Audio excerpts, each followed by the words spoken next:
이번 시간에는 구가 메시아를 거부한 예루살렘이라는 제목으로 마태복음 21장, 22장, 23장 세 개 장을 공부하도록 하겠습니다. 한번 전체적으로 본문의 그 위치를 한번 살펴보도록 하겠습니다. 함께 읽겠습니다. 시작. 마태복음 16장 21절은 예수님 사역의 전환점이라고 할 수 있다. 이때로부터 예수 그리스도께서 자기가 예루살렘에 올라가 많은 고난을 받고 죽임을 당하고 제3일에 살아나야 할 것을 제자들에게 비로소 나타내시니, 마태복음 21에서 23장은 예수님이 예루살렘에 도착하자 종교 지도자들이 곧 반발하는 장면에 초점을 두고 있다. 예루살렘 종교 지도자들의 반대에 대한 반응으로 예수님은 이들과 논쟁하시며 비유를 통해 꾸짖으시고 화를 선포하신다. 이를 통해 우리는 예수님의 십자가 죽음으로 박해가 극에 달할 것을 예상하게 된다. 이제 21장에서 또 한 번의 이제 예수님의 그 지리적 공간 이동에 있어서 변화가 생기죠. 21장은 예수님이 예루살렘 성에 입성하는 장면부터 시작을 해요. 그러니까 지금까지 이제 그 팔과에서 다뤘던 내용들은 예수님께서 예루살렘을 향하여 이동해 가는 여행 중에 일어난 사건들을 기록한 것이에요. 그때 주로 이제 그 예수님이 제자도에 대해서 많이 말씀을 하셨죠. 그다음 이제 21장에 드디어 예수님이 예루살렘에 입성하시고, 그 다음부터 23장까지 전부 다 예루살렘 안에서 일어난 일이에요. 특히 예루살렘은 성전 안에서 일어난 일이에요. 그러니까 21장에 예루살렘 성에 입성하시고, 그 다음에 이제 다음에 나오는 모든 내용들은 23장까지 예루살렘 성전 안에서 벌어진 그런 일인데, 전부 다 예수님을 반대하는 그에 대한 예수님께서 이제 답변하시고 논쟁하시고 책망하시고 이런 일을 기록하고 있다. 그게 이제 끝나고 나면 나중에 예수님이 어떻게 되는 거예요? 체포돼 가지고 재판받으시고 십자가에 죽임의 일을 당하는 거예요. 그 전에 이제 예루살렘 성전에서 이제 이런 일들이 벌어졌다 하는 것을 보시면 되겠습니다. 그래서 전체 내용은 21장 이제 시작하면서 예수님께서 나귀를 타고 예루살렘에 입성, 독특한 입성식을 해요. 그 다음에 이제 가서 제일 먼저 한 것은 예루살렘 성전을 청결하게 하는 거예요. 예루살렘 성전을 청결하게 하는 사건을 일으키는 거예요. 그러니까 이 종교 지도자들이 도대체 무슨 권한으로, 무슨 권위로 이런 행동을 하는 거냐, 이렇게 이제 묻죠. 거기에 대해서 예수님이 세 가지 비유를 통해 답변해요. 무슨 권위로 하는 건지에 대해 가지고. 그게 이제 두 아들의 비유, 악한 소작인의 비유, 결혼잔치 비유는 전부 다 무슨 권위로 이 성전을 이렇게 막 뒤집어 엎고 난리를 피우는데 무슨 권위로 도대체 행하는 것이냐에 대한 예수님의 대답을 비유 세 가지를 통해서 하신다. 그리고 이제 또 종교 지도자들이 예수님을 공격하기 위해서 질문을 던져요. 세금 질문. 가이사에게 세금 바쳐야 됩니까? 안 바쳐야 됩니까? 이렇게 세금 질문을 던지고, 그 다음에 부활에 대한 질문. 어떤 한 여인이 7 형제와 차례차례 형사치수원 제도에 의해서 결혼했는데 부활 때가 누구 아내 됩니까? 이렇게 부활 질문 던지고, 그 다음에 가장 큰 계명이 뭡니까? 이렇게 가장 큰 계명에 대한 질문을 던져요. 여기에 대한 예수님이 답변을 해 주시는 거예요. 그리고 이제 마지막 23장에 가서는 예수님께서 바리새인과 서기관들의 외식을 책망하는 거죠. 7가지 화선을 하는 거예요. 마태복음 5장에 산상설교의 처음에 팔복이 있듯이 여기에는 이제 바리새인과 서기관 종교 지도자들에게 7가지 화선언을 하는 장면이 기록되고, 이렇게 이제 21장부터 23장까지의 전체적인 내용이 구성이 되어 있습니다. 그러면 한 가지씩 공부를 해 보도록 하겠습니다. 큰 그림 우선 지금 말한 것을 한번 정리 한번 시작. 마태복음 21, 23장에서 예수님은 찬송 가운데 예루살렘에 입성하신다. 그러나 곧 자신의 신분에 대한 이해의 대립과 유대 지도자들의 반발로 인한 갈등에 직면하신다. 그래서 한번 읽어봅시다. 우선 예수님께서 이제 예루살렘에 들어가셔서 전체적으로 지도자들로부터 이제 거부당하시는 그런 장면들을 21장에서 22장까지 보겠습니다. 1번 한번 읽어봅시다. 시작. 스가랴 9장 9에서 10절을 읽고 마태복음 21장 2, 7절에 나타난 예수님의 모습이 가져다주는 중요한 의미를 생각해 보라. 다음으로는 시편 118편 25, 26절을 시편의 전체 문맥에서 읽어보고 마태복음 21장 9절에서 군중들이 20편 9절을 인용하여 외친 의미를 생각해 보라. 호산나는 히브리어의 호시아나를 헬라어로 번역한 것으로 우리가 구하옵나니 우리를 구원하소서라는 뜻입니다.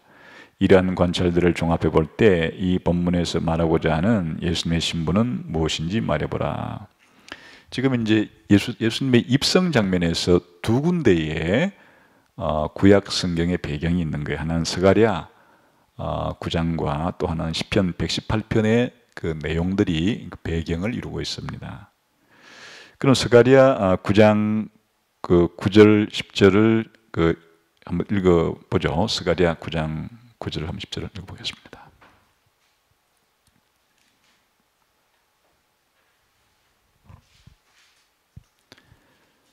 읽겠습니다. 시작. 시온에 따라 크게 기뻐할지어다. 예루살렘에 따라 즐거이 부를지어다. 보라, 내 왕이 내게 임하시나니 그는 공의로우시며 구원을 베푸시며 겸손하여서 나귀를 타시나니 나귀의 작은 것 곧 나귀 새끼니라. 내가 에브라임의 병거와 예루살렘의 말을 끊겠고 전쟁하는 활도 끊으리니 그가 이방 사람에게 화평을 전할 것이요 그의 통치는 바다에서 바다까지 이르고 유브라데 강에서 땅끝까지 이르리로다. 이런 이제 구약 성경 호세아서에 이런 스가랴서에 이런 그 예언이 있는 거예요. 왕이 나귀를 타고 입성하는 그는 평화의 왕이라 이런 이제 예언이 있는 거예요. 근데 예수님께서 예루살렘 입성하실 때 지금까지는 계속 걸어 다니잖아요. 갑자기 예루살렘 입성하기 전에는 나귀를 새끼를 끌고 와서 나귀를 타고 들어가는 거예요. 왜 그러냐? 지금 스가랴 9장을 예수님께서 뭐 하기 위해서 그런 거예요? 성취하기 위해서 그런 거예요. 한번 예수님이 입성하는 장면을 한번 읽어볼까요? 마태복음 21장 27절 시작. 이르시되 너희는 맞은편 마을로 가라. 그리하면 곧 매인 나귀와 나귀 새끼가 함께 있는 것을 보리니 풀어 내게로 끌고 오라. 만일 누가 무슨 말을 하거든 주가 쓰시겠다 하라. 그리하면 즉시 보내리라 하시니 이는 선지자를 통하여 하신 말씀을 이루려 하심이라. 일러서되 시온 딸에게 이르기를 내 왕이 내게 임하나니 그는 겸손하여 나귀 곧 멍에 매는 짐승의 새끼를 탔도다 하라 하였느니라. 제자들이 가서 예수께서 명하신 대로 하여 나귀와 나귀 새끼를 끌고 와서 자기들의 겉옷을 그 위에 얹음에 예수께서 그 위에 타시니. 그러니까 예수님이 아주 의도적으로 그런 거예요. 그 예루살렘 입성하실 때 이 스가랴 9장에 기록된 그 왕이 누구다? 나다 하는 것을 보여주기 위해서, 입증하기 위해서 아주 의도적으로 그런 이제 그 행동을 하신 거죠. 근데 이제 원래 그 왕이 그 도성에 입성할 때 뭘 타고 가는 거예요, 왕인? 말을 타고 가죠. 말을 타고 가는데 이 짐을 실는 이런 나귀 새끼, 나귀를, 그것도 나귀 새끼를 타고 들어간다는 것은 아까 전에 그 스가랴에 보게 되면 전쟁한 도구들을 다 끊어버리고 그 평화를 이제 제공해주는. 그러니까 예수님은 왕은 왕이시지만은 이제 무엇을 제공하러 오신 왕이라는 뜻이 드는 거예요? 평화를 주시러 오신 왕이시다. 그런 메시지가 되겠죠. 근데 이제 그때에 또 하나 이 사람들이 호산나라고 이제 외친 것은 어디서 또 온 배경인가 하면 시편 118편 25절 26절에서 나온 말이에요. 그냥 제가 시간 관계상 읽어볼게요. 여호와여 구하옵나니 이제 구원하소서. 여호와여 구하옵나니 이제 형통하게 하소서. 여호와의 이름으로 오는 자가 복이 있으며 우리가 여호와의 집에서 너희를 축복하도다. 구원하소서라는 말이 호산나라는 말을 번역한 거예요. 그래서 이제 21장 9절에도 보게 되면 앞에서 가고 뒤에서 따르는 무리가 소리 높이되 호산나 다윗의 잔손이여 찬송하리로다. 주의 이름이여 오시는 이여 가장 높은 곳에서 호산나 하더라. 이 시편 118편도 하나님이 약속한 그 왕이 그렇게 예루살렘으로 들어올 때 사람들이 환영하는 그런 목소리가 호산나예요. 그러니까 예수님께서 그 예루살렘 입성하실 때 낙이 타고 입성한 것과 또 무리들이 예수님을 호산나 외치면서 영접한 것이 다 어디 기록되어 있다는 얘기예요. 사실은 구약 성경에 하나는 스가랴에 하나는 시편에 그렇게 예언되어 있던 것이 예수님에게 성취된 것이다.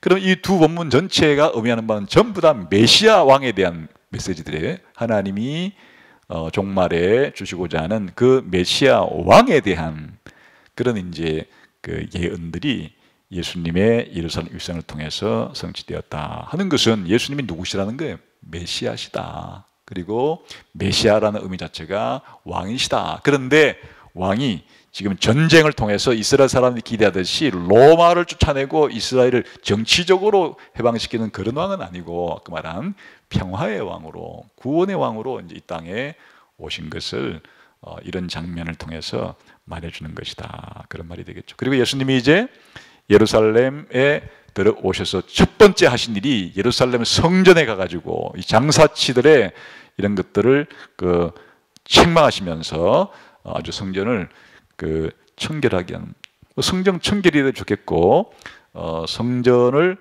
뒤집어 엎는 상징 행동을 지금 하신 거라고도 할 수 있는 거예요. 문제 읽어봅시다. 시작. 마태복음 21장 18, 27절에서 예수님은 무화과 나무를 저주하신다. 이 무화과 나무는 외관상으로만 열매가 있는 것처럼 보였기 때문이다. 이 장면은 앞으로 한 주 동안 예루살렘에서 일어날 일들을 비유로 보여주시는 것이다. 마태복음 21, 23장을 훑어보고 다음 물음에 답해보라. 여기서 무화과 나무가 상징하는 것은 무엇인가? 예수님이 무화과 나무를 심판하신 행동은 무엇을 상징하는가? 이제 예루살렘 성전을 청결하는 것과 더불어 또 그 다음에 행하신 일이 예수님께서 무화과 나무를 보시고 배가 고프셔서 열매가 있나 하고 찾았는데 그 무화과 나무가 열매가 없어서 저주하시니까 그 무화과 나무가 말라 죽었다 하는 것도 또 하나의 이제 사건이 일어난 거예요. 사실 이 두 가지가 연관된 것인데 여기서 문제는 성전 청결보다 일단 무화과 나무 사건에 이제 여기 문제를 만들었어요. 근데 이제 이것을 이제 이해하려고 하면 무화과 나무의 독특성이에요. 무화과 나무는 다른 나무와는 달리 열매가 먼저 맺히고 그 다음 잎이 나는 거예요. 보통 열매는 어떻게 맺혀요? 잎이 나야죠. 잎이 나고 뭐 꽃도 피고 이렇게 해가지고 열매가 맺히는데 무화과는 열매부터 맺고 잎이 나요. 그 잎이 났다는 얘기는 뭐가 있다는 얘기예요? 열매가 있다는 얘기예요. 그래 이제 잎이 있는 것을 보고 열매를 찾으러 갔는데 열매가 없다 그러면 그래서 이제 저주해서 말라붙었다 그런 얘기예요. 그러니까 독특한 지금 사건이죠. 이것도 일종 기적이 일어난 거죠. 여기서 무화과 나무가 상징하는 것은 무엇인가 하면 구약 성경에서 무화과는 이스라엘을 상징하는 거예요. 때로는 포도나무도 뭐 그런 역할을 하고 하는데 무화과 나무는 이스라엘을 상징하는 나무예요. 그러면 무화과를 심판하신 행동은 무엇을 심판하신 행동이에요? 단순한 무화과 나무 심판한 얘기가 아니에요. 지금 무슨 얘기예요? 이스라엘 민족을 심판하는 얘기. 더 구체적으로 말하면 지금 이스라엘 민족의 지도자인 이 지도자들을 책망하시고 하시는 이야기다 하는 거예요. 눈에 보인 것은 애꿎게 느껴지겠죠. 그냥 멀쩡한 무화과 나무 하나를 열매 없다고 해가지고 예수님이 그렇게 저주해서 말라 죽게 했는데 그거 왜 그런 행동을 했냐? 그 그런 걸 이제 상징 행동이라는 거예요. 이 행동을 통해서 상징적인 메시지를 주기 위한 행동이라는 거예요. 그게 이제 아까 말한 것처럼 이 타락한, 패역한 이 이스라엘 민족에 대한 심판이자 좀 더 구체적으로는 그 지도자들에 대한 그런 이제 심판을 선고하는 그런 상징적인 행동이다 하는 것이에요. 그래서 이제 그 성전 안에서 예수님에 대한 공개적인 이제 도전이 일어나게 되죠. 3번 문제 읽어보세요. 시작. 성전에서 지도자들이 예수님과 대면하자 예수님은 그들의 무지함과 마음의 악한 동기를 드러내신다. 그리고는 세 가지 비유적인 이야기를 들려주신다. 각 이야기들은 현 시점까지의 이스라엘의 이야기를 재구성한 것이다. 이 세 가지 이야기에서 예수님이 이스라엘 종교 지도자들에게 전하고자 하시는 핵심 메시지는 무엇인가? 한번 본문을 읽어보도록 하겠습니다. 우선 이제 발단이 어떻게 일어나는가 하는 것이에요. 발단이 21장 23절 우선 한번 읽어봅시다. 시작. 예수께서 성전에 들어가 가르치실새 대제사장들과 백성의 장로들이 나와 이르되 내가 무슨 권위로 이런 일을 하느냐? 또 누가 이 권위를 주었느냐? 이제 이 배경은 아까 예수님께서 무화과나무만이 아니고 더 중요한 것은 성전에서 이스라엘 사람들이 가장 중요하는 정치적, 종교적, 모든 경제적 중심지였던 또 하나님의 임재를 상징하는 현존을 상징하는 예루살렘 성전에 들어와서 성전을 뒤집어 엎어버리는 상징적인 행동을 이렇게 하니까 도대체 무슨 권위로 잘못하게 되면 신성모독이고 엄청난 죄란 말이에요. 그러니까 무슨 권위로 누가 이런 거 할 권한을 주었느냐 이렇게 이제 도전을 한 거죠 예수님께. 그랬을 때 예수님이 이제 답변한 장면 24절의 시작. 나도 한 말을 너희에게 물으리니 너희가 대답하면 나도 무슨 권위로 이런 일을 하는지 이르리라. 요한의 세례가 어디로부터 왔느냐? 하늘로부터냐? 사람으로부터냐? 그들이 서로 언언하여 이르되 만일 하늘로부터라 하면 어찌하여 그를 믿지 아니하였느냐 할 것이고 만일 사람으로부터라 하면 모든 사람이 요한을 선지자로 여기니 백성이 무섭다 하여 예수께 대답하여 이르되 우리가 알지 못하노라 하니 예수께서 이르시되 나도 무슨 권위로 이런 일을 하는지 너희에게 이르지 아니하리라. 답변으로 질문을 던진 게 답변이에요. 이제 세례 요한이 세례를 주었는데 그 세례 요한이 세례를 준 것은 그러면 무슨 권위로 한 거냐? 누가 권위를 준 거냐? 그 세례 요한이 세례 때 예수님을 소개했단 말이에요. 보라 내 뒤에 오신 이분이 바로 메시아다 이렇게 한 건데 세례 요한의 권한이 하나님 주신 것이라면 예수님 권한은 누구 권한으로 한 거예요? 역시 하나님 주신 권한으로 하는 거고 세례 요한이 자기 마음대로 한 거다 이러면은 예수님도 지금 자의적으로 한 게 되는 거란 말이에요. 그 질문을 던졌는데 이게 이 사람들이 어느 쪽으로 답변해도 자기들 올가미에 걸려들게 돼 있다 이거예요. 그래 지금 어쨌든 예수님의 이 카운터 질문이 그 답변이에요. 결국 예수님 답변의 그 핵심 요지는 뭐예요? 세례 요한이 하나님께로부터 권위를 받아서 그런 일을 한 거 아니냐. 나도 이런 일을 한 것 자체가 누구 권위로 한다는 얘기? 하나님이 나한테 주신 권위로 그렇게 하는 것이다. 이런 답변을 지금 준 거예요.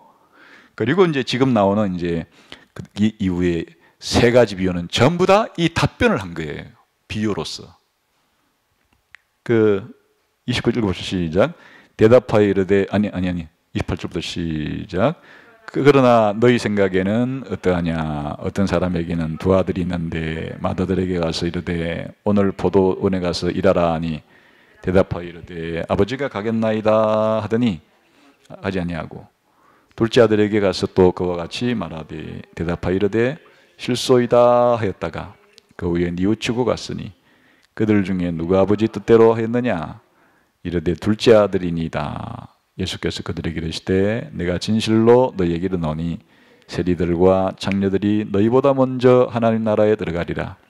요한이 의의 도로 너희에게 왔거늘 너희는 그를 믿지 아니하였으되 세리와 창녀는 믿었으며 너희는 이것을 보고도 끝내 뉘우쳐 믿지 아니하였도다. 이게 지금 답변이 아까 무슨 권위로 이런 행동을 하느냐에 대한 답변을 카운터 질문으로, 그 역질문으로 답변을 했고, 그리고 지금 또 비유를 통해서 답변을 해가고 있다.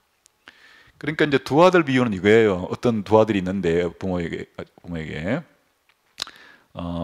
보도내가 일하라 하니까 첫째 아들은 가겠다 하고는 순종을 안 해요. 둘째 아들은 처음에 안 가겠다 하고는 회개하고 가서 실제로 순종해서 일해요. 이게 무슨 답변이 되는 거예요? 그 끝에 지금 설명을 붙여놨잖아요. 지금 이 너희들 바리새인과 서기관들은 누구와 같은 거예요? 앞에 나오는 그 큰아들 같은 그 사람들이고, 세리와 창기들은 뒤에 나오는 둘째 아들 같은 사람들이다. 다시 말하면 바리새인과 서기관들은 세례 요한이 와서 사역할 때 그것을 그 세례 요한이 회개하고 회개의 열매를 맺으라 그랬는데 지금 순종하지 않아요. 이 창기와 세리들은 뭐 했어요? 처음에는 그렇게 삶을 안 살았죠. 그러다가 다 회개하고 세례를 받아들였어요. 그러니까 다 세례 요한의 사역을 받아들이면 내가 하는 사역 자체가 바로 하나님의 권위로 하는 것임을 인정하는 것이고, 그렇지 않은 너희들은 바로 세례 요한도 인정하지 않고 내 권위도 인정하지 않는 사람들이다. 이렇게 이제 답변을 해줍니다. 이게 그 답변이에요, 지금. 그 다음에 또 이제 비유를 또 하나 또 두 번째 비유를 들죠. 악한 농부의 비유라. 혹은 악한 포도원 농부 이야기예요. 우리 한번 33절부터 읽어봅시다. 시작. 다른 한 비유를 들으라. 한 집 주인이 포도원을 만들어 산울타리로 두르고 거기에 접자는 틀을 만들고 망대를 짓고 농부들에게 세를 주고 타국에 갔더니 열매 거둘 때가 가까움에 그 열매를 받으려고 자기 종들을 농부들에게 보내니 농부들이 종들을 잡아 하나는 심히 때리고 하나는 죽이고 하나는 돌로 쳤거늘 다시 다른 종들을 처음보다 많이 보내니 그들에게도 그렇게 하였는지라. 후에 자기 아들을 보내며 이르되 그들이 내 아들은 존대하리라 했더니 농부들이 그 아들을 보고 서로 말하되 이는 상속자니 자 죽이고 그의 유산을 차지하자 하고 이에 잡아 포도원 밖에 내쫓아 죽였느니라. 그러면 포도원 주인이 올 때 그 농부들은 어떻게 하겠느냐? 그들이 말하되 그 악한 자들을 진멸하고 포도원은 제때에 열매를 바칠 만한 다른 농부들에게 새로 줄지니라. 예수께서 이르시되 너희가 성경에 건축자들이 버린 돌이 모퉁이의 머릿돌이 되었나니 이것은 주로 말미암아 된 것이요 우리 눈에 기이하도다 함을 읽어본 일이 없느냐. 그러므로 내가 너희에게 이르노니 하나님의 나라를 너희는 빼앗기고 그 나라에 열매 맺는 백성이 받으리라. 이 돌 위에 떨어지는 자는 깨지겠고 이 돌이 사람 위에 떨어지면 그를 가루로 만들어뜨리라 하시니 대제사장들과 바리새인들이 예수의 비유를 듣고 자기들을 가리켜 말씀하신 줄 알고 잡고자 하나 무리를 무서워하니 이는 그들이 예수를 선지자로 알미었더라. 이것도 역시 그에게 대한 계속적인 답변이에요. 너무 이상한 이 농부들이죠. 지금 포도원 주인이 농부들한테 이제 세를 줘가지고 일을 시켰기 때문에 때가 돼가지고 자기 종 보내서 세를 받으러 갔는데 다 죽여버렸어요. 또 보내면 또 죽여버려요. 그래서 이제 주인이 아들을 보내면 순종하고 그 세를 주겠지 해서 아들을 보냈는데 아들도 죽여버렸어요. 그럼 어떻게 되겠어요? 그 주인이 와서 악한 농부들을 심판하고 그 포도원을 다른 사람에게 맡길 것이다. 지금 그런 얘기를 한 거예요. 그럼 예수님이 지금 뭐라고 답변한 거예요? 이 그 악한 포도원 농부에서 예수님은 누구예요? 그 포도원 주인이 하나님이시고 포도원 그 보낸 그 종들은 선지자들이고 그 포도원 주인의 아들이 누구란 거예요? 예수님을 가리키는 거예요. 예수님은 이 비유에 나오는 그 아들이고 잡아 죽인 사람들이 누구예요 지금? 옛날에 이 바리새인과 서기관들의 조상된 이스라엘 사람들이 그랬거니와 아들을 죽이는 사람은 앞으로 누가 될 거예요? 현재 지금 이렇게 따지고 들고 비판하고 하는 이 바리새인과 서기관들이 바로 여기에 아들을 죽이는 이런 악한 농부에 해당이 되는 거예요. 이거 알아들었다는 얘기예요. 지금 알아들었어요. 이 예수님이 하신 비유가 뭔지를. 그래서 예수님을 죽이려고 그렇게 했다. 그런 얘기예요. 예수님은 하나님이 보내신 아들 같은 존재다. 예수님의 권위는 누구 권위로 하고 있는 거라고요, 지금? 아버지 하나님이 보내신 권위를 가지고 하는 거다. 예수님의 메시아 사역은 하나님이 보내신 메시아로서의 사역을 하는 것이다. 그런 답변을 해준 거란 말이죠. 그 다음에 또 혼인잔치 비유들 봅시다.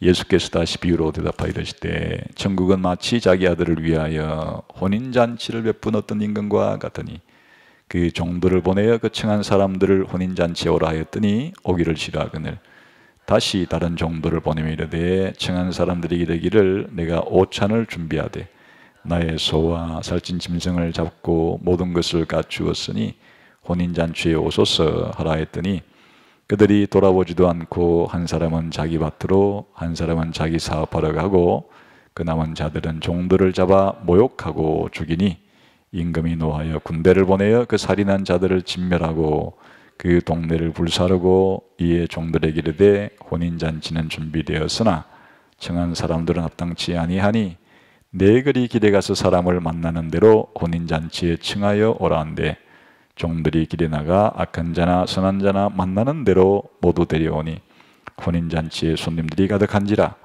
임금이 손님들을 보러 들어올새 거기서 예복 입지 않은 한 사람을 보고 이르되 친구여 어찌하여 예복을 입지 않고 여기 들어왔느냐 하니 그가 아무 말도 못하거늘 임금이 사원들에게 말하되 그 손발을 묶어 바깥 어두운 데에 내던지라 거기서 슬피 울며 이를 갈게 되리라 하니라. 청함을 받은 자는 많되 특감을 입은 자는 적으니라. 이 비유에서 예수님은 누구예요? 혼인잔치를 벌인 그 왕의 아들이 그 왕이 아들을 위해서 혼인잔치를 배설했다라고 말할 때 예수님이 바로 여기에 해당되는 거예요. 그리고 초청해서 보냈는데 거절했다가 진멸당한 사람들이 누굴 가리키는 거예요 지금? 역시 이스라엘 사람들을 가리키는 것이고 또 구체적으로는 이런 지도자들을 가리키는 거예요. 그리고 나중에 이제 아무 사람이나 데리고 와서 잔치에 채우라 한 것은 예수님 따른 제자들, 이제 교회를 가리키게 되는 거죠. 그래서 역시 이제 이 비유도 전체적으로 예수님이 이런 비유를 할 때 이게 뭐 개별적으로 이렇게 뭐 아무렇게나 해석해야 될 비유가 아니에요. 전부 다 이 비유 해석의 일선이 어디 있어요? 무슨 권위로 네가 이런 일을 하느냐라고 하는 종교 지도자들의 이 질문에 대해서 예수님께서 하나님이 주신 메시아의 권위로 이런 일을 하는 것이다라고 하는 이제 대답이 기본이고 약간의 비유마다 그런 이제 강조점의 차이는 물론 있는데 기본적인 것은 예수님이 지금 예루살렘에 와서 앞으로 행하시는 모든 일들을 그 이후에 예수님이 죽고 부활하고 성천하고 하는 이런 모든 일들이 전부 다 누가 주신 권위로 하는 거예요? 하나님이 주신 권위고 메시아의 권위로서 이런 걸 하는 거다 하는 것을 말씀해 주었다. 이제 이 외에 이제 이 비유가 가지고 있는 것은 아까 구속사적인 전환점이 일어난 거예요. 먼저 이제 이스라엘 백성들에게 기회가 주어졌는데 다 거절하죠. 이게 교회로 이제 하나님의 구원 사역이 넘어오는 것도 이제 말해주고 있는 거죠. 그 다음에 문제를 한번 봅시다. 4번 시작. 예수님의 비유에 대한 반응으로 유대 지도자들은 어떻게 하면 예수를 말의 올무에 걸릴까 상의하기 시작한다. 이들은 곧 3가지 연속된 질문을 통해 예수님을 시험한다. 이 3가지 질문이라는 게 아까 세금 질문, 또 부활 질문, 또 큰 계명이 무엇인가에 대한 질문이 3가지 질문이에요. 그 중에 이제 첫 번째 질문, 바리새인들의 첫 번째 질문에 대한 예수님의 답변의 요지는 무엇인가? 2가지 측면을 고려하여 생각해 보라. 본에는 로마 황제 가이사의 형상이 새겨져 있고 모든 사람에게는 하나님의 형상이 새겨져 있다. 한번 그 첫 번째 질문과 답변을 보겠습니다. 16절부터 읽어봅시다. 시작. 자기 제자들을 헤롯 당원들과 함께 예수께 보내어 말하되 선생님이여 우리가 아노니 당신은 참되시고 진리로 하나님의 도를 가르치시며 아무도 꺼리는 일이 없으시니 이는 사람을 외모로 보지 아니하심이니이다. 그러면 당신의 생각에는 어떠한지 우리에게 이르소서. 가이사에게 세금을 바치는 게 옳습니까? 옳지 아니합니까? 하니 예수께서 그들의 악함을 아시고 이르시되 외식하는 자들아 어찌하여 나를 시험하느냐? 세금 낼 돈을 내게 보이라 하시니 데나리온 하나를 가져왔거늘 예수께서 말씀하시되 이 형상과 이 글이 누구의 것이냐? 이르되 가이사의 것이니이다. 이에 이르시되 그런즉 가이사의 것은 가이사에게 하나님의 것은 하나님께 바치라 하시니 그들이 말씀을 듣고 놀랍게 여겨 예수를 떠나가니라. 가이사에게 세금을 바쳐야 합니까? 안 바쳐야 합니까? 상당히 올가미 질문이에요. 바치라 하면은 유대인들에게 미움받을 것이고 바치지 말라 하면은 로마 당국에 위협을 받을 것이. 어떤 질문에 답하더라도 예수님은 올무에 빠질 수밖에 없는 그런 질문이 이제 가이사에게 세금을 바쳐야 됩니까? 안 바쳐야 됩니까? 라는 질문이에요. 여기 예수님은 어떻게 답변하시는가 하면 동전 가져와 봐라. 그 동전은 그 당시에 로마 황제가 발행한 동전에는 로마 황제의 얼굴이 쓰여져 있는 거예요. 얼굴이 있는 거예요. 그래서 예수님이 바로 이 가이사 거는 가이사한테 줘라. 그리고 하나님 것은 하나님께 바쳐라. 이렇게 이제 질문했다는 거예요. 대답하신 거예요. 그럼 여기에 이 돈 얘기가 지금 이제 형상이 새겨져 있다는 것이 지금 문제예요. 그래서 기본적으로 가이사에게 가이사의 형상이 쓰여진 소유는 지금 누구한테 있는 거예요? 지금 로마 황제한테 있는 거예요. 그러니까 당연히 갖다 줘라. 얘기가 이제 기본적으로 로마 가이사가 황제란 말이에요. 로마의 당국에 세금을 납부할 의무는 해라. 뭐 그런 뜻이 이제 인정이 있는 거예요. 그러나 무조건 가이사에게 모든 것을 다 순종하는 그런 삶을 살아서는 안 되는 거다. 너희는 누구의 형상이 있는 거예요? 하나님 형상이 있는 거예요. 하나님의 형상 소유는 누구 거예요? 하나님께. 너희 자신은 하나님께 바쳐라. 다시 말하면 가이사에게 대해서 너희들은 국가의 책임도 없고 반역해라 그런 뜻은 아니에요. 이제 일관된 그 성경의 이야기들은 이런 가이사의 권한도 하나님이 세워진 권한이기 때문에 세금 내는 것 같은 의무들은 하는 것이 마땅하다. 예수님은 또 그대로 인정해 주신 거예요. 그러나 맹목적이고 무조건적으로 그런 가이사에게 그렇게 순종하는 것은 아니다. 더 충성을 바쳐야 될 분은 누구라고요? 하나님이다 그 말이에요. 다시 말하면 가이사가 잘못된 요구를 하거나 그렇게 할 때도 무조건 따라야 되는 것은 아니야. 거기까지 무조건 가이사에게 충성해야 되는 것은 아니고 더 높은 하나님께 너희 자신을 바쳐야 된다. 이런 뜻이 이제 담겨 있는 것이에요. 기본적으로는. 그래서 여기에 이제 더 깊이 기독교인의 정치관에 대해서 그렇게 들어갈 수 있는 문제이긴 하지만 여기서는 간단하게 그런 정도로 예수님께서 답변해 주셨다. 우리가 알아야 될 사실은 국가에 대한 태도예요. 정부에 대한 태도예요. 즉 정부가 세금 받을 권한이 있다는 것은 인정해야 되는 거예요. 하나님 주신 거예요. 거기 자체가. 그러니까 세금 내는 것은 마땅한 거지만은 그렇다고 정부가 무소불위의 권력을 가지고 모든 것을 그렇게 다 요구할 수 있는 권한까지 있는 것은 아니에요. 그 권한은 하나님께만 있는 거예요. 그러니까 가이사의 요구와 하나님의 것이 충돌될 때 우리들은 오히려 하나님께 충성해야 된다는 그런 이야기를 이런 식의 표현으로 한 거람. 가이사의 것은 가이사에게 그러나 너희가 하나님 형상이 있는 자들이니까 하나님의 것은 하나님께. 하나님이 더 높은 자다. 이런 뜻이 되겠죠. 그 다음에 봅시다. 5번 시작.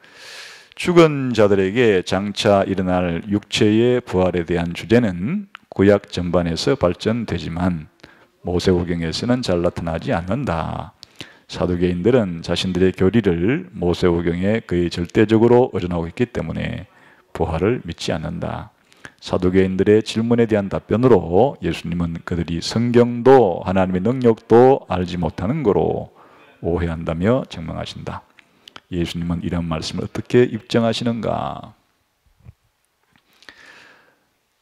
이 바리새인과 사두개인들의 신학이 다릅니다. 이 바리새인들은 그 모세오경만이 아니라 우리가 말라기까지 구약 성경이라고 부르는 모든 그 구약의 39권을 하나님 말씀으로 받아들이는 사람들이에요.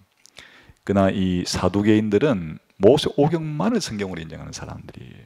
근데 이제 저런 그 선지서 같은 데 보면 부활에 대한 얘기가 좀 나와 있지만 모세오경에는 아주 명백하게 부활에 대한 교리는 나와 있지 않다 보니까 이 사두개인들의 신학 속에는 부활이 없는 거예요. 부활을 안 믿는 사람들이 지극히 현세적인 사람들이고 이스라엘의 이런 대제사장 계급, 정치 그런 권력을 이 사두개파가 다 장악을 하고 있는 거예요. 그런데 이들이 신학적으로는 부활을 믿지 않아요. 그러니까 예수님께 또 이 신학적인 논쟁으로 예수님을 올가미에 몰가 넣으려는 거예요. 그래 어떤 질문을 듣는가 하니까 아주 어려운 질문을 냈어요. 유대인들에게는 형사취소라는 제도가 있는데 형제가 자식이 없이 죽으면 그 아내가 다른 형제와 결혼해서 그 형제에게 자식을 낳아서 그 대를 이어주도록 하는 제도예요. 근데 이제 첫 번째가 결혼했는데 자식이 없이 죽었어요. 그러면 그 이제 아내가 또 다른 형제와 결혼했는데 차례차례 7 아들하고 다 결혼했는데도 자식 없이 다 죽었어요. 그 부활 때는 그럼 누구 아내가 됩니까? 아주 질문이 이제 부활을 지금 부정하는 사람들이니까 이제 부활이 없다는 것을 말하려고 이런 이제 어려운 질문을 낸 거란 말이죠. 그때 예수님의 답변은 뭔가 하면 성경도 모르고 하나님 능력도 모르는 놈들이다. 이렇게. 성경을 모른다고 하는 이 이야기는 이제 그 성경에도 이런 부활에 대한 이야기들이 그렇게 있어요. 근데 이제 이 부활에 대한 이야기가 있다는 것을 무엇을 가지고 증명하는가 하니까 모세 그 오경 안에도 뭐가 있는가 하면 하나님이 아브라함의 하나님, 이삭의 하나님, 야곱의 하나님이라는 표현이 나온단 말이에요. 그것 자체가 부활이 있다는 이제 증거로 사용하는 거예요. 그럼 이것이 어떻게 성경도 모르고 한 능력도 모른다는 말의 핵심이 되는가 하는 거예요. 이게 이제 그 아브라함과 이삭과 야곱은 모세에게 하나님 말을 다 뭐한 사람들이에요? 죽은 사람들이에요.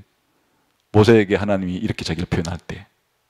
근데 하나님이 어떻게 죽은 아브라함과 이삭과 야곱의 하나님이라고 표현할 수가 있는가? 그것은 계약이라는 것은 살아있는 사람하고만 맺는 거예요. 근데 만일 아브라함과 이삭과 야곱이 죽어서 다 끝나버리는 거라면 계약이 어떻게 된 건지 해지되는 거예요. 그러니까 하나님은 아브라함과 이삭과 야곱의 하나님과는 아무런 상관이 없는 거예요. 그러나 하나님께서는 아브라함과 이삭과 야곱에게 맺은 이 언약은 영원한 언약이라고 말씀한 거예요. 영원한 언약이 되려고 하면 지금 아브라함과 이삭과 야곱이 눈에는 죽어서 안 보이는 것처럼 하지만 지금 어떻게 됐다는 거예요? 살아있는 것이에요. 그래서 하나님은 지금도 여전히 모세에게 말할 때 살아있는 모세만이 아니라 죽어 눈에는 보이지 않지만 살아있는 바로 아브라함과 이삭과 야곱과의 언약 관계를 지금도 유지하고 계신 것이에요. 그럼 어떻게 그 아브라함과 이삭과 모세가 아브라함, 이삭과 야곱이 그렇게 살아있는가? 아직 부활 단계는 아니라 할지라도 바로 하나님의 능력으로 그리 되는 거예요. 물론 나중에는 어떻게 되겠어요?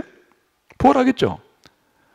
그래서 바로 그런 성경 구절을 제대로 알고 그 성경 구절이 의미하는 바 하나님이 아브라함과 이삭과 야곱을 앞으로 부활시켜서 지금 그 살아있는 그런 상태로 있다는 것 자체가 하나님의 능력을 보여주는 것이에요. 다시 말하면 이들이 살아있다는 것 자체가 부활이 있다는 증거다. 이렇게 예수님이 해석을 해주시고 능력을 입증하신 것이다. 이 질문도 아주 깜짝 놀랄 만한 그런 이제 해석을 해주신 것이에요. 그 다음에 가장 큰 계명이 무엇입니까는 이제 문제는 만들지 않고, 그 다음은 예수님이 이제 예수님 편에서 질문 하나를 던져요. 그것이 예수님이 질문 던진 거 읽어볼까요? 41절부터 읽읍시다. 시작. 바리새인들이 모였을 때 예수께서 그들에게 물으시되 너희는 그리스도에 대하여 어떻게 생각하느냐? 누구 자손이냐? 대답하되 다윗 자손입니다. 이러시되 그러면 다윗이 성령에 감동하여 어찌 그리스도를 주라 칭하여 말하되 주께서 내 주께 이르시되 내가 내 원수를 내 발 아래 둘 때까지 내 우편에 앉아 있으라 하시도다 했느냐? 다윗이 그리스도를 주라 칭했은즉 어찌 그의 자손이 되겠느냐 하시니 한마디도 능히 대답하는 자가 없고 그날부터 감히 그에게 묻는 자도 없더라. 이제 예수님께서 역공을 취한 거예요. 바리새인들에게 그리스도가 누구냐, 누구 손이냐 물으니까 그들이 알고 있는 지식대로 그리스도는 당연히 다윗의 후손으로 올 인물입니다. 다윗의 후손이라고 답변했어요. 그리스도 이꼴 다윗의 후손이라고요. 자, 그러면 좋다. 다윗이 시편 110편 1편을 보면 보좌에 앉아 계신 분, 여호와께서 내 주에게 말씀하시되 너는 내 보좌 우편에 앉았으라 할 때 그 주가 바로 그리스도인데, 다윗이 그 시편을 지었단 말이에요. 그 다윗이 그리스도를 향해서 뭐라고 부른다고요 지금? 주라고 부르는데 어떻게 너희가 말하듯이 다윗의 후손이라고 말하는데 다윗은 오히려 그리스도를 자신의 주라고 불렀느냐 이렇게 물어보니까 할 말이 없죠. 이 비밀은 바로 우리가 이제 신약 성경에서 많이 나오는 것처럼 그 주가 누구예요? 예수님 가리키는 거예요. 그러니까 예수님은 실질적으로 다윗의 후손으로 태어난 분이 맞기 때문에 다윗의 후손이라 불릴 수 있어요. 그러나 예수님의 진정한 정체성은 단순히 혈통적으로 다윗의 후손으로 다윗 족보를 잇는 정도의 다윗의 후손 정도가 아니라 그 다윗의 후손은 사실은 본질적으로 신성을 가지신 하나님의 아들이신 하나님 보좌편에 앉으신 그분이 바로 나다. 이렇게 예수님이 자기 정체성을 드러내 주신 거예요. 예수님은 다윗의 후손이긴 하지만 시편 110편 1절에 다윗이 오히려 주라고 불렀던 그 주가 바로 예수님 자신이다 하는 것을 이제 통해서 알려준 거죠. 그러니까 지금까지 전부 다 이 논쟁 자체가 예수님이 도대체 누구냐라고 하는 문제에 있어가지고 이제 이들은 예수님에 대한 그 비판 또 예수님에 대한 그 여러 가지의 이제 권위에 대한 불인정 이런 것들을 하는 거지만 예수님께서 여러 가지 이런 비유와 논쟁을 통해서 자신이 누구라는 사실을 계속 입증해주고 있는 거예요. 하나님 보내신 메시아이자 하나님의 아들이자 그런 신분을 가지고 있다는 것을 이런 이제 비유와 논쟁을 통해서 보여주셨다 하는 게 이제 22장까지 이야기예요. 그리고 23장은 이들을 향해서 예수님께서 심판을 선언해요. 7가지 화선언을 이제 23장에 하는 것이 내용이에요. 23장은 메시아를 거부하는 예루살렘을 정죄하시고, 더 구체적으로는 바로 이 메시아를 거부하는 그 예루살렘의 지도자, 이스라엘의 지도자인 이런 바리새인과 서기관, 종교 지도자들에 대해서 정죄, 책망하시는 장면이 나오죠. 한번 읽어보겠습니다. 시작. 마태복음 23장에서 예수님이 유대 지도자들에 대해 반복적으로 부르시는 호칭은 무엇인가? 1에서 7절의 내용은 그러한 호칭이 정확히 들어맞는다는 사실을 어떻게 보여주는가? 오늘날 우리 자신들의 모습에는 이런 문제가 없는가? 있다면 말해보자. 한번 우리 볼까요? 13절 한번 볼까요? 23장 13절 시작. 화 있을진저 외식하는 서기관과 바리새인들이여. 이게 외식하는 서기관들이다. 바리새인들이 이렇게 말했죠. 15절 시작. 화 있을 진저 외식하는 서기관과 바리새인들이여. 또 23절 시작. 화 있을 진저 외식하는 서기관들과 바리새인들이여. 27절 시작. 화 있을 진저 외식하는 서기관들과 바리새인들이여. 29절 화 있을 진저 외식하는 서기관들과 바리새인들이여. 그러니까 지금 바리새인과 서기관 앞에 외식하는 바리새인과 서기관들이여, 이렇게 반복적으로 외식자들이다 이렇게 표현하고 있죠. 근데 이 외식자들을 또 다른 표현으로 부를 때 눈멀었다, 맹인이다 이렇게 이제 표현도 해요. 우리 한번 그 16절 한번 봅시다. 시작. 화일쓴저 눈먼 인도자여. 그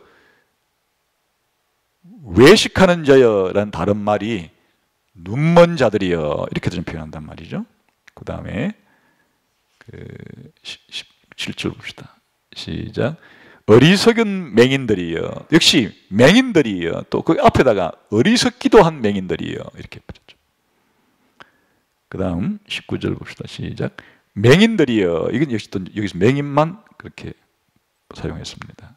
그 다음에 24절 시작. 맹인된 인도자여. 이렇게 맹인된 인도자라 이렇게 표현했어요. 그 다음 26절 눈먼 바리새인이여. 그러니까 외식자라는 말을 또 다른 말로 말하면 눈먼 사람들이고 또 어리석은 사람들이고 거기다가 눈먼 인도자들이다 이렇게 표현을 하고 있죠. 가장 그 가혹한 표현은 33절이 시작. 뱀들아 독사 새끼들아 너희가 어떻게 지옥의 판결을 피하겠느냐. 그 외식하는 바리새인들을 뱀들 독사 새끼들이라고 그렇게 표현을 하셨다. 그러니까 아주 신랄한 아주 엄중한 그런 지금 그 정죄를 하시는 것을 알 수가 있죠. 그러면 1.7절의 내용은 이런 호칭이 이들에게 왜 잘 들어맞는가 하는 것을 이제 찾아보자 하는 거예요. 한번 1절부터 읽어봅시다. 시작. 이에 예수께서 무리와 제자들에게 말씀하여 이르시되 서기관들과 바리새인들이 모세의 자리에 앉았으니 그러므로 무엇이든지 그들이 말하는 바는 행하고 지키되 그들이 하는 행위는 본받지 말라. 그들은 말만 하고 행하지 아니한다. 그러니까 외식자라고 표현한 것은 말만 하고 행동에 옮기질 않으니까 은행 일치가 이루어지질 않으니까 외식자다. 외식자의 의미가 은행 일치가 이루어지지 않는 걸 외식자라 그러죠. 말 다르고 행동 다르고 뭐 그렇던 시. 그 다음에 또 무거운 짐을 묶어 사람의 어깨에 지우되 자기는 이것을 한 손가락으로도 움직이지 아니하려 하며, 이것도 아까 말한 것처럼 이제는 다른 사람에게 하라고 한 것들을 자기가 하지 않는다. 이것도 외식이죠. 그 다음에 5절 시작. 그들의 모든 행위를 사람에게 보이고자 하나니 곧 정문을 딸을 넓게 하며 옷수를 길게 하고, 또 하나는 뭐든지 행동을 사람에게 보이려고 하는 것도 외식이죠. 그 다음에 6절 시작. 잔치 윗자리와 회당의 높은 자리와 시장에서 문안받는 것과 사람에게 납비라 칭함받는 것을 좋아하니라.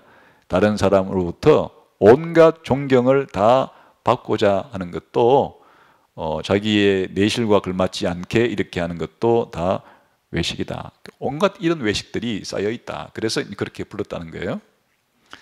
자, 그러면 그 다음에 오늘날 우리 자신들의 모습에는 이런 문제가 없는 거. 왜 우리에게 이런 문제가 없겠어요? 이런 문제에 자유롭다고 말할 사람이 어디 있겠어요? 다 우리도 어느 정도 자기가 말하는 것과 행동하는 것에 불이익일 수 있겠고, 또 다른 사람 보이기 위해서 하는 행동도 많고, 다른 사람으로부터 높임받고자 하는 그런 생각들도 많고, 이런 것들이 우리들에게도 있죠. 그러니까 이제 이런 모습들은 주님이 싫어하시는 모습들이니까 점차 우리의 삶 가운데서 제자들에게도 이런 것이 있을 수가 있기 때문에 서기관과 바리새인에게만 책망하는 것이라기보다는 교회에 대한 책망이기도 한 거예요. 우리가 조심해야 될 점이다, 그런 말이에요. 그 다음에 문제 읽읍시다. 시작.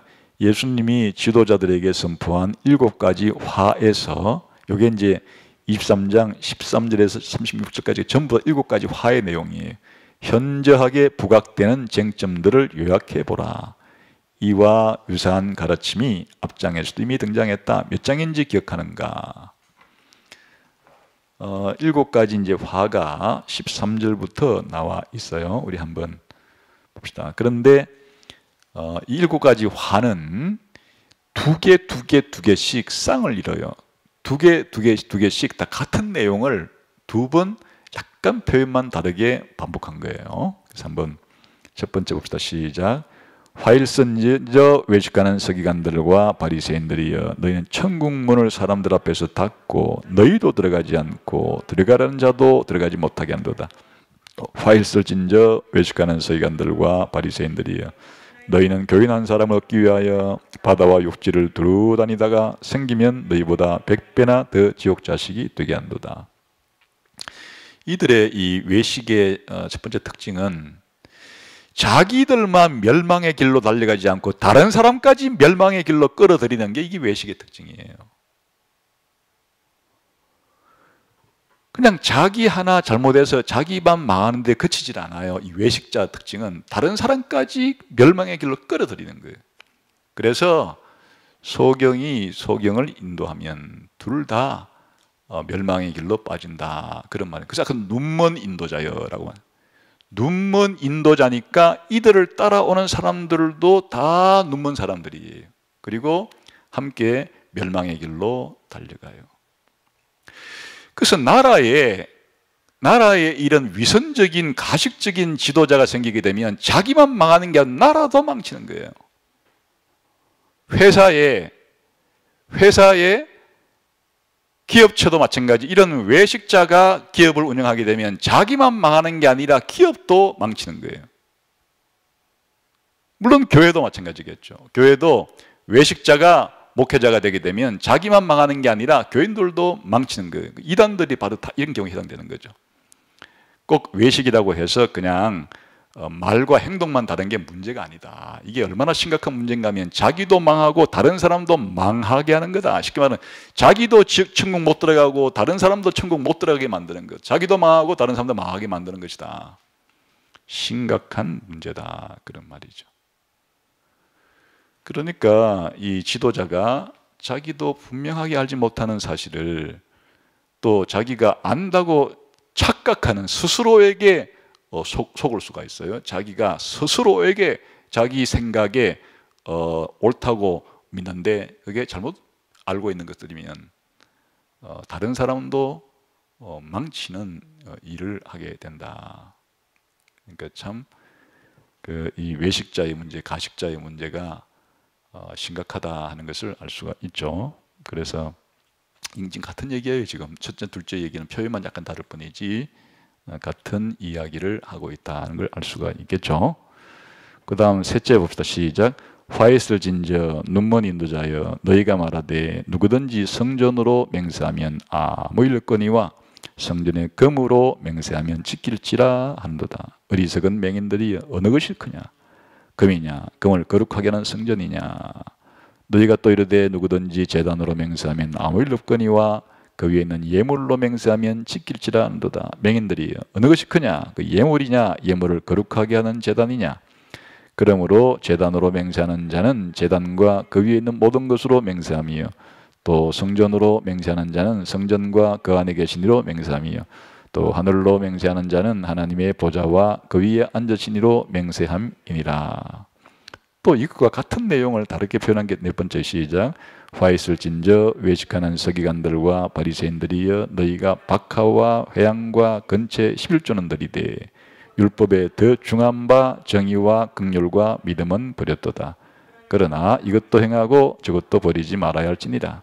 맹인대 인도자여, 하루 살리는 걸러내고 낙타는 삼키는 것. 지금 둘 다 비유의 핵심은 뭐예요? 지금 핵심이 뭐예요? 사소한 것은 목숨 걸고 집착을 하는데 더 중요한 것에는 무관심하고 아주 소홀히 해요. 이것도 외식이에요. 그래서 어떤 것이 성전과 성전에 바친 금하고 무엇이 더 중요한가 하면 성전이 더 중요한데 바로 이 금에 더 관심이 많고 성전 자체에 대해서는 소홀히 해요. 또 마찬가지로 이런 박하와 회양과 건체에 11조는 드리는데 더 중요한 바로 정의와 사랑과 믿음은 버렸다. 이 대조가 뭐예요 지금? 더 크고 중요한 것을 더 크고 중요하게 강조해야 되고 아주 지엽적이고 말단적이고 사소한 것은 거기에 걸맞게 지엽적이고 말단적인 것으로 부수적인 것으로 이렇게 평가를 해야 옳은 것인데 이 외식자는 이걸 뒤집어 놓는 거예요. 그러니까 눈이 멀었다는 거예요. 무엇이 중하고 무엇이 가벼운지를 모르고 이걸 거꾸로 하는 거예요. 대개 외식자들이 그렇게 되는 수가 많아요. 진짜 중요한 것은 강조하지도 않고 자기들이 설정해 놓은 조그마한 규칙 몇 개 있어요. 자기들이 생각한 아주 지엽적인 거예요. 그거를 다른 사람이 지켰나 안 지켰나를 보고서 그거 안 지켰다고 막 펄펄 뛰어요. 진짜 크고 중요한 사랑과 믿음과 의와 이런 것들에 대해서는 별로 관심이 없어요. 그건 외식자가 된다는 얘기예요. 이런 수가 많죠. 이런 수가 많아요. 자기들 나름대로 한두 가지 사소한 것 가지고 이렇게 사람을 평가하고 진짜 중요한 것은 하질 않아요. 이런 것들도 이제 해당이 되는 그 사례를 들어놓은 거잖아요. 그 다음에 그 5번째, 10번째도 같은 거예요. 한번 읽어봅시다. 시작. 화이슬 진저 외식하는 서기관들과 바리새인들이 잔과 대접에 거천 깨끗이 하되 그 안에는 탐욕과 방탕으로 가득하게 되는도다. 눈먼 바리새인이여 너는 먼저 안을 깨끗히 하라. 그리하면 겉도 깨끗하리라. 6번째 화이슬 진저 외식하는 서기관들과 바리새인들이 회칠한 무덤 같으나 겉으로는 아름답게 보이나 그 안에 죽은 사람의 뼈와 모든 더러운 것이 가득하도다. 이와 같이 너희도 겉으로는 사람에게 옳게 보이되 안으로는 외식과 불법. 이게 이제 겉다르고 속다르고 일종의 아까 언행일치라도 불일치라도 그랬고 또 달리 또 표현하자 그러면은 이게 이제 우리 흔히 말하는 대로 가면을 쓰고 행동하는 거예요. 그 말 자체가 가면이에요. 행동 자체가 가면이에요. 겉과 속이 달라요. 그러니까 외식이. 그러니까 바깥으로는 양처럼 행동하는데 늑대예요. 온갖 밖으로 좋은 얘기는 다 하는데 이 다 가면 쓴 행동들이에요. 나라에 이런 외식자들이 덕실덕실하죠. 이런 정치한다는 사람들 가운데서도 온갖 밖으로 좋은 얘기 다 하는데 다 가면 쓴 언어와 가면 쓴 행동들이 물론 교회 안에도 있을 수가 있는 거죠. 그러니까 이렇게 겉다르고 속다른 가면 쓴 행동으로 그렇게 행동하는 것도 외식이다. 같은 얘기를 지금 이렇게 다양한 표현을 쓴 거예요. 마지막 7번째는 이제 시작. 화이슬 진저 외식하는 서기관들과 바리새인들이여 너희는 선지자들의 무덤을 만들고 의인들의 비석을 꾸미려 이르되 만일 우리가 조상 때 있었더라면 우리는 그들이 선지자의 피를 흘리는데 참여하지 아니하였으리라 하나 그러면 너희가 선지자를 죽인 자손의 명을 스스로 증명함이로다. 너희가 너희 조상의 분량을 채우라.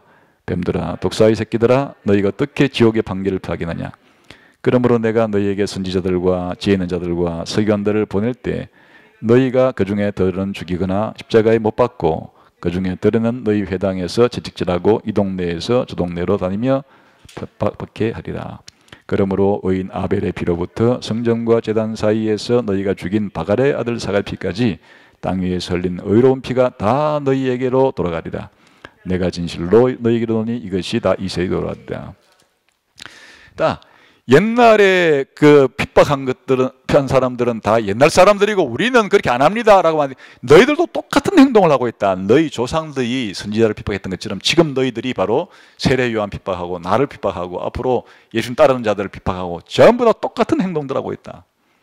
전부 다 옛날 그렇게 조상들이 그런 행동했다가 심판받은 것처럼 너희들도 심판을 받을 거다. 그러니까 남들이 한 것이고 나쁜 짓은 남들이 한 것이고 우리는 그런 거 안 하는데요. 똑같은 행동을 지금도 반복하고 있는 것이 외식이다. 자, 마지막에 이제 예수님께서 그 예루살렘에 대해서 행하시는 모습이 마지막 문제 읽어봅시다. 시작. 예루살렘을 향해 애통하시는 모습을 통해 우리는 예수님을 거부하는 사람들을 예수님이 어떻게 생각하시는지 추측할 수 있다. 예수님은 이러한 사람들에 대해 어떤 생각과 감정을 가지실까 하는 거예요. 이게 이제 마지막에 나오는 그 문제 좀 읽어봅시다. 한번 30절 시작. 예루살렘아 예루살렘아 선지자들을 죽이고 내게 파송된 자들을 돌로 치는 자여 암탉이 그 새끼를 날개 아래 모음같이 내가 내 자녀를 모으리하니 몇 번이나 했냐. 그러나 너희가 원하지 아니하였도다. 보라 너희 집이 황폐하여 버려진 바 되리라.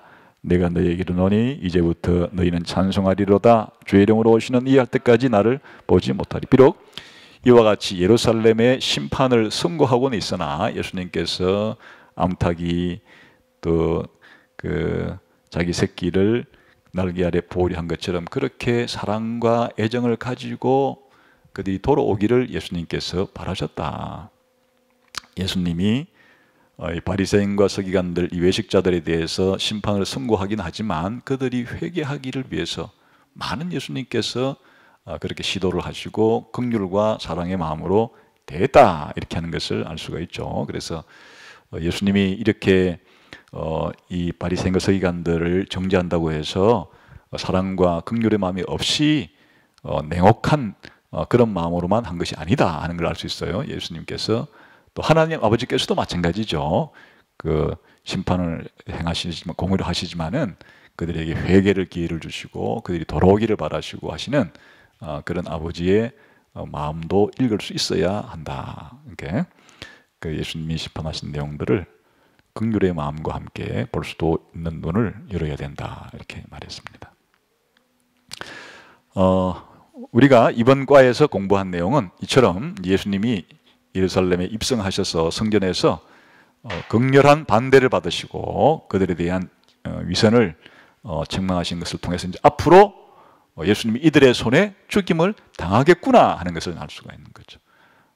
예수님의 신분과 세상이 예수님을 반대하고 박해하는 것처럼 교회도 그리할 것을 우리가 이제 예상할 수도 있겠습니다. 진리는 이렇게 반대를 받기도 하는 거예요. 진리라고 해서 예수님이 하나님 아들이라고 해서 무조건 세상은 찬성하는 것이 아니에요. 오히려 예수님을 이 진리를 더 가두려고 하고 비난하고 박해하고 제거하려고 하고 그렇게 하는 것이 이 타락한 세상의 본질인데 그걸 가장 극명하게 보여준 것이 예수님 당시에 바로 이 종교 지도자들이 예수님을 비난하고 반대하고 박해하고 죽이려고 했던 이런 모습을 통해 알 수 있겠습니다. 자, 오늘 여기까지 하겠습니다. 감사합니다.